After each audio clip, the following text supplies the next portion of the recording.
Holy crow, guys. How was that for a cliffhanger? I completely did not mean that. In fact, I'm so frustrated that that happened. But I literally tried to make this video like 6 or 8 times just now, and I wasn't about to redo it. But I did go in and figure out how to empty my trash can to free up some space, and I deleted some apps, and I promise I'm going to be working on the cloud storage solution very soon so I can keep making these videos. But anyway, hopefully I can just go ahead and finish out the very exciting, validating final results of my blood work, as well as a very important epiphany that I had during the whole tail end of this month, dealing with all the frustration and the lack of quote-unquote progress, and then feeling unwell and figuring out I'm sick. And anyway, I'll get to that epiphany next. But first, let me finish telling you about my blood insulin levels. So as I was starting to say in the other video, and if you didn't get to see the video right before this one, go check that out, because I shared all of my really inspiring, motivating, validating improvements in my blood work numbers from my annual physical and annual blood work this past month. And you might want to check that out if you're looking to be inspired by progress that is, I don't know, otherwise invisible or feels invisible. But then, the blood shows us that the progress, that the efforts we're making are definitely paying off. So check out that video. But anyway, back to my insulin numbers. Insulin is supposed to be 2.6 to 24.9. And in 2017, mine was high. It was 108.1. That's a very high insulin number. And like I said, I'm not going to be able to go into all of the detail about that right now. Maybe I'll do a future video on blood insulin levels and, why that's important to pay attention to, because the doctors do not always test for this. You will have to request it if you feel that it might be something that you have issue with. But in 2017, I was high at 108.1. And in 2023, so by this point, I was already starting to do a lot of health stuff, trying to lose weight, trying to, change up my diet and lifestyle. And when my blood work came back in 2023, it was still high. It was in the 30s. It was 31.2. And this month, when they tested my blood work, my insulin was down to 16.5, which is now squarely in the normal range. In fact, they were sort of gobsmacked to see my insulin levels improve this much without medication. They said it was pretty remarkable. So I'm feeling pretty stoked about this. And I'm going to do another video about what I think is going on with my massive improvement in insulin in recent years, and what I'm going to continue to do in order to, pay attention to that. And just for today, I just wanted to share my excitement and my validation at these numbers, because I do feel so much more validated that the stuff that I've been doing, the healthy habits that I've been trying to develop, and the healthy choices I've been trying to make, even though, I'm obese and the scale is not going in the direction that I want it to, and I still struggle with all my various health discomforts, the efforts I'm making are making a difference. I am making progress. Things are improving, even though I'm getting older, even though I'm, going through menopausal changes now, which add a whole other kettle of fish to the equation. I'm feeling very positive and very encouraged about my most recent, blood work, especially in comparison to my trends in my blood work. And if you want to know, how do I know this? How am I looking at all this? Like I said, it starts with going to the doctor regularly over time and having your blood work done annually to get these numbers, and then compare them over time as you have your blood work each new year. And in the app for LabCorp, which is the labs that are used for a lot of processing my blood work, LabCorp has an app where you can just log in confidentially and look at your results. But not only can you look at your results, you can also click the tab that says trends over time to show you how these things have been trending for you over time.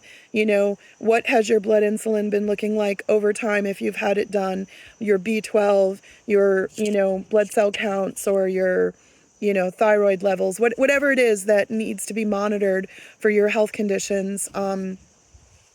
It's pretty cool that LabCorp makes it easy for you to compare your numbers over time. So that's how I did that.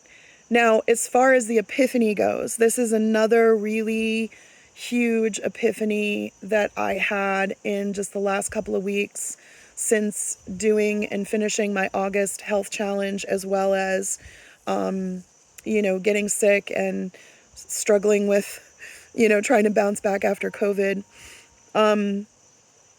The day that I was tested positive for COVID, I put out one of my video shorts. I think I said something like, I'm out here, I'm walking, here's the proof. I don't want to do this. I don't feel well at all, but I'm out here anyway. Like, I was trying to do a good thing, right? I was trying to show consistency, and it was my husband's birthday. So I was also trying to be,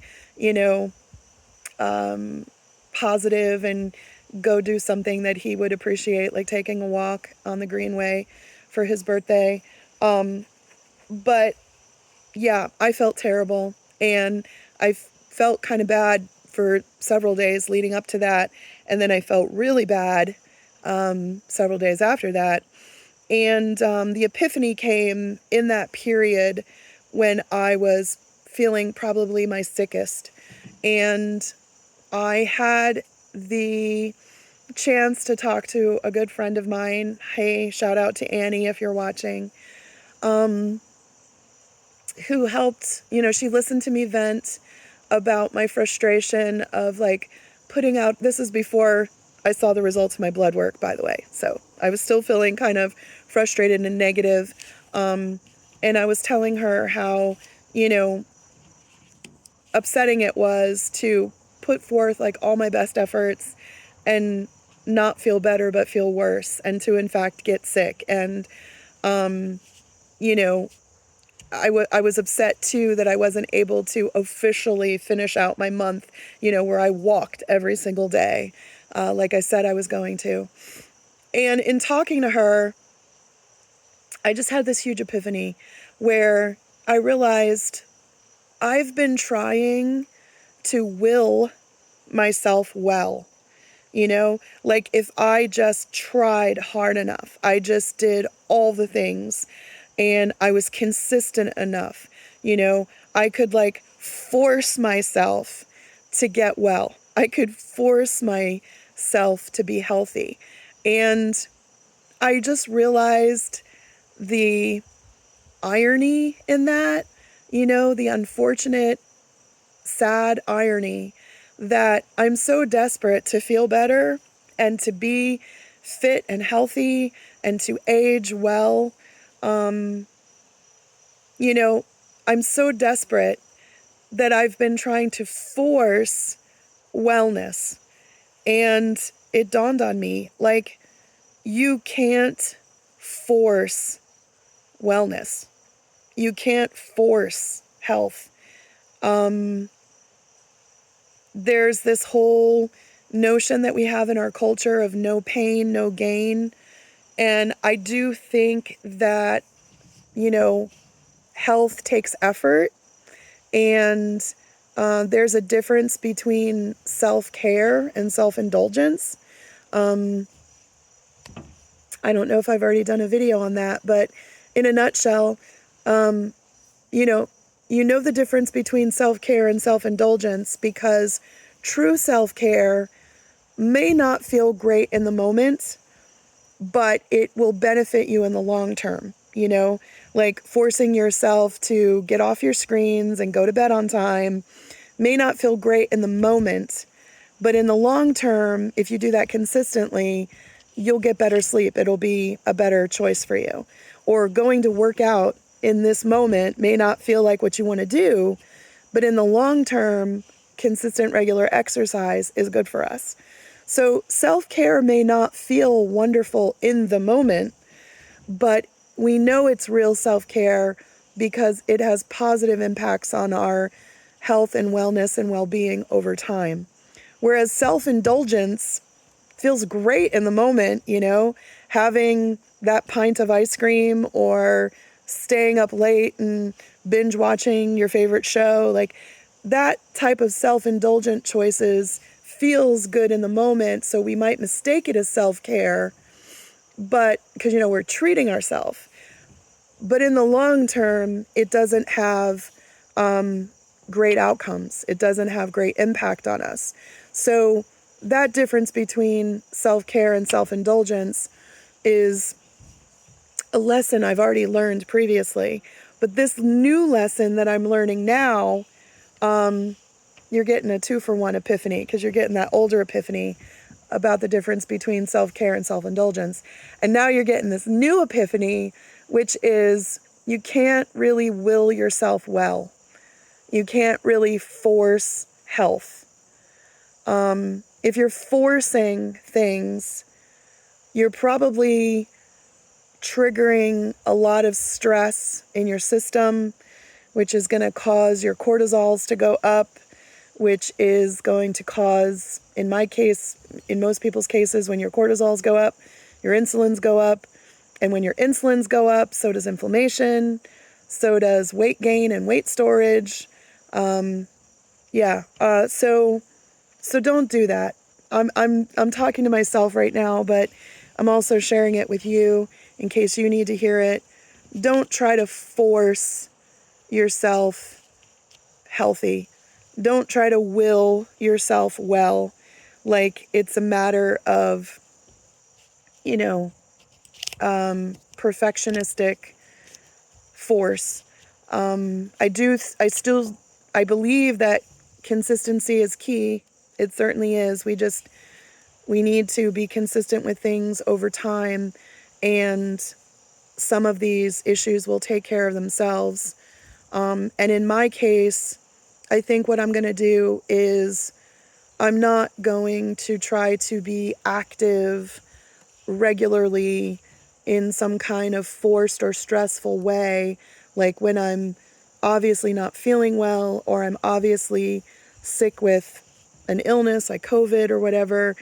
I'm going to rest when I need to, even if I had this notion in my head that I was going to walk every single day or something. I'm going to take it day by day, and I'm going to listen to my body, and I'm going to respect my limitations, and I'm going to just continue focusing on making healthy choices consistently for the long term. And sorry, my raspy throat. It's worse the more I talk. I'm just going to trust that slowly, over time, probably from the inside out, will I see benefits in my health, starting with things like these numbers in the blood, and eventually maybe leading to how I'm feeling in my body with my breathing or my digestion. And then maybe even beyond that, maybe eventually one day I won't be obese. Maybe one day I will be out of the 200s and in the 100s for the first time in decades. We'll see. We'll see what happens. But what's clear to me now is that if I'm trying to force health, I'm going in the wrong direction. I want to more so allow health. I want to allow health to be my experience by the choices that I make consistently over time. I'm not wanting to walk regularly so that I will lose weight and so that the scale will show that I'm losing weight. I want to walk consistently over time because walking is good for me. It's good for my pulmonary health. It's good for the rest of my physical health. And whether it's walking or biking or playing some bastardized version of tennis in the park with my kids, to be active, that's the stuff that really matters. That's the stuff that's really healthy overall. And maybe eventually, my exterior will show the improvement that my interior is already starting to show. And if it never does, if I'm never in a quote unquote healthy weight range, as long as my values in my, blood work are improving over time, I think I would take that. I will take that over, what the scale says any day. And I'm,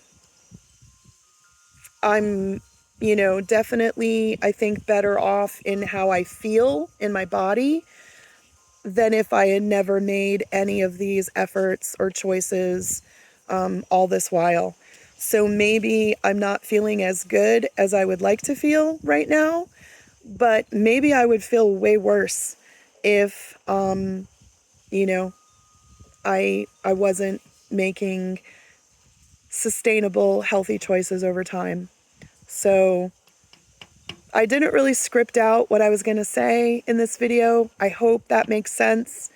If you have any questions or comments, I welcome them. And, hopefully I communicated this epiphany well enough that it can benefit somebody else as well. So thank you for listening, and thank you for following along. And I hope you are feeling good today. And I hope you're feeling better and better with all of the sustainable, healthy choices you make. Talk to you next time.